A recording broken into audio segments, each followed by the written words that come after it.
Hi guys, welcome back to my channel Sreeja vlogs. ఈ రోజు మేమైతే సంవత్సరానికి సరిపడా మామిడికాయ పచ్చడి ఎలా పట్టుకోవాలో చూపిస్తాం, చూసేయండి. దానికోసం మేము మామిడికాయలు కోసుకొని అవైతే నీళ్ళలో నానబెట్టుకున్నాం. ఎందుకంటే వాటికి ఉన్న సొనంతా పోయి చక్కగా ఫ్రెష్గా ఉంటాయని వాటిని అయితే ఇలా కట్ చేసుకొని వాటిని అయితే ఆరబెట్టుకున్నాము. మొత్తం డ్రై అయిపోవాలి ముక్కలన్నీ. అందుకు మేము వెల్లుల్లిపాయలను కూడా ముందే దానికి ఉన్న పొట్టంతా తీసేసి ఆరబెట్టుకున్నాం. ఉప్పు కూడా అలానే ఎండలో ఆరబెట్టుకోవాలి, ఎందుకంటే అవి చెమేమీ లేకోకుండా చక్కగా డ్రైగా ఉండాలని. మేమైతే మెంతులు అయితే వేపించుకొని వాటిని అయితే మిక్సీ పడుతున్నాము. అవి పౌడర్లా చేసుకొని ఆవకాయలో వేసుకోవడానికి. దానికోసం మేము మొక్కలను అయితే కొలుసుకున్నాం ఫస్ట్ ఎన్ని వస్తాయా అని. మేము కట్ చేసుకున్న మొక్కలన్నీ అయితే 5 మానికలు అవ్వాయి. దానికి మేము ఏం చేసామంటే దానికి సరిపడా క్వాంటిటీతో ఉప్పు కారం అవన్నీ అయితే తీసుకుంటాము. ఫస్ట్ నూనె పోసుకొని అందులో ముక్కలు వేసుకొని వాటిని అయితే నూనెలో దేవుకోవాలి. ఎందుకంటే ఉప్పు కారం మొక్కలకు బాగా పట్టాలి కాబట్టి అలా దేవుకోవాలి. చూసారు కదా, మా మమ్మీ అయితే ఈ ప్రాసెస్ చేస్తుంది. మా డాడీ ఏమో కారం అయితే వేస్తున్నాడు. ఒక మానికి 2 డబ్బాలు కారం లాగా వేస్తున్నాడు. ఆ 2 డబ్బాల కారం వేసి దాన్ని అయితే మంచిగా ముక్కలన్నిటికీ పట్టేలాగా బాగా కలుపుకోవాలి.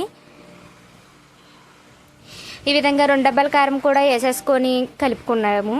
దానికే సరిపడా ఉప్పు కూడా వేసుకోవాలి. ఫస్ట్ ఎక్కువ వేసేసుకుంటే 3వ రోజు అవి ఊరిన తర్వాత ఉప్పు కారం అయితే ఎక్కువైపోతాయి. కాబట్టి ఫస్ట్ చూసి తక్కువగానే వేసుకొని కలుపుకోవాలి. ఈ విధంగా ఉప్పు కారం కూడా వేసుకొని మామిడికాయ ముక్కలకి పట్టేలాగా కలుపుకోవాలి.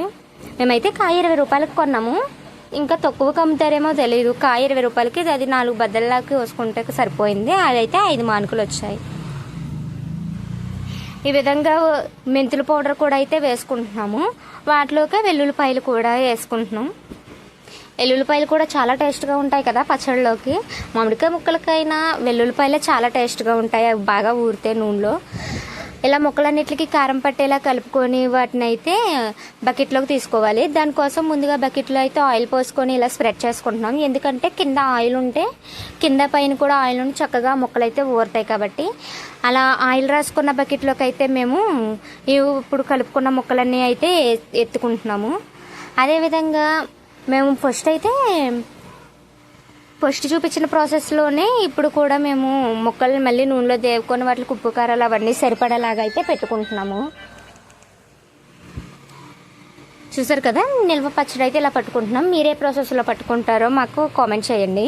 ఇలా 2 బకెట్లోకి అయితే సరిపడగా తీసుకొని అందులోకి అయితే ఆయిల్ కూడా పోసుకొని ఇలా మొత్తం స్ప్రెడ్ ఈ విధంగా అయితే 3వ రోజు కలుపుకోవాలి. చూసారు కదా, వీడియో నచ్చితే లైక్ చేయండి. అలాగే మన ఛానల్ని సబ్స్క్రైబ్ చేసుకోండి. Thank you for watching. Bye bye. అయ్యో.